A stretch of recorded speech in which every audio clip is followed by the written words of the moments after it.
Bonsoir à toutes et à tous.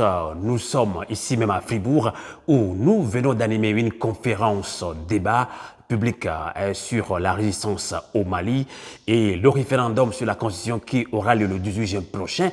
Mais à la fin, nos amis panafricains maliens veulent réagir sur ce qui se passe actuellement au Sénégal où Macky Sall veut maintenir son projet de troisième mandat. On dénombre déjà plus de 20 morts au Mali. Alors, au milieu déjà, Aïssata, bonsoir. Oui, bonsoir.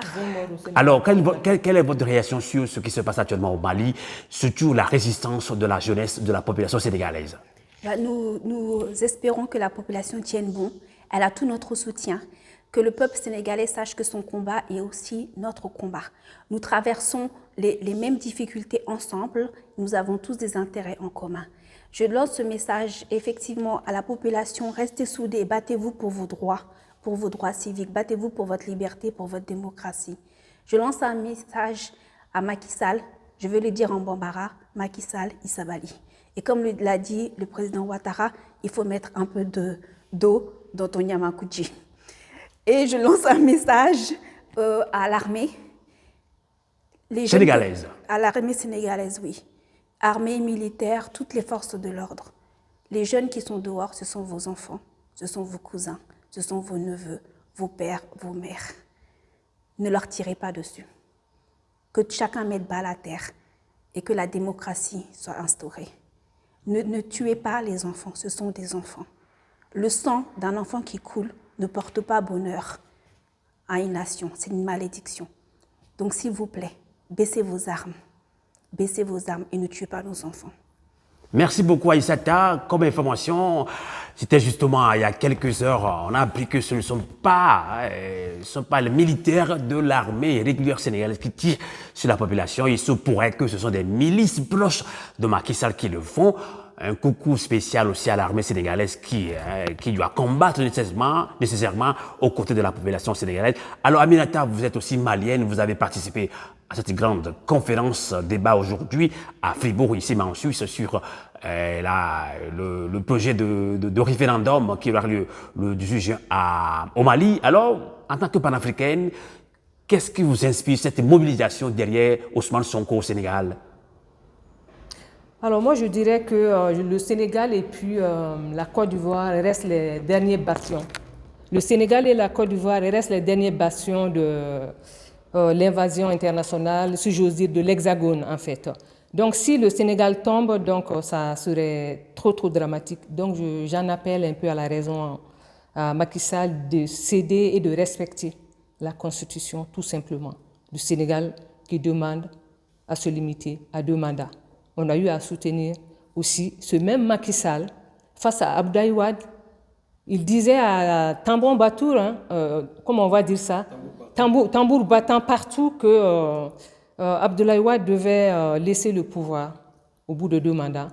Et je pense que lui, il y a le risque qui est là, il veut essayer, mais je tiens à souligner que le peuple sénégalais, on est avec vous.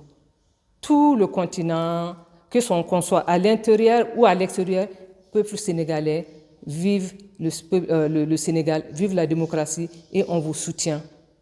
Même si c'est de loin, il ne faut jamais baisser les bras. Personne ne viendra faire le travail à notre place. Franchement, c'est le peuple qui doit se lever. Sinon, les velléités internationales, ils seront toujours là. Donc, soyez prêts, Ousmane Sonko, il faut le sortir de cette lornière. Merci infiniment. Merci Aminata. Amina va réagir également dans cette petite interview. Adama, c'est vous qui avez organisé aujourd'hui.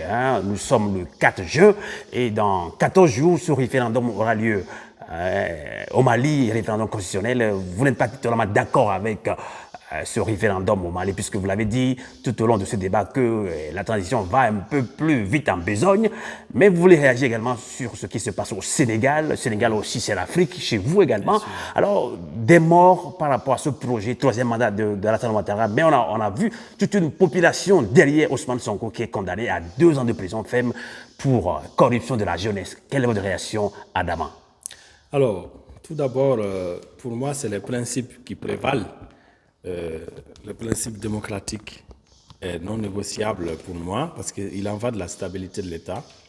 Et Macky Sall, il est comptable de l'instabilité qui prévaut à présent dans son pays et de toutes ces personnes qui meurent parce que d'abord, il garde le flou par rapport à son désir ou pas de briquer la magistrature suprême pour une troisième fois de manière inconstitutionnelle.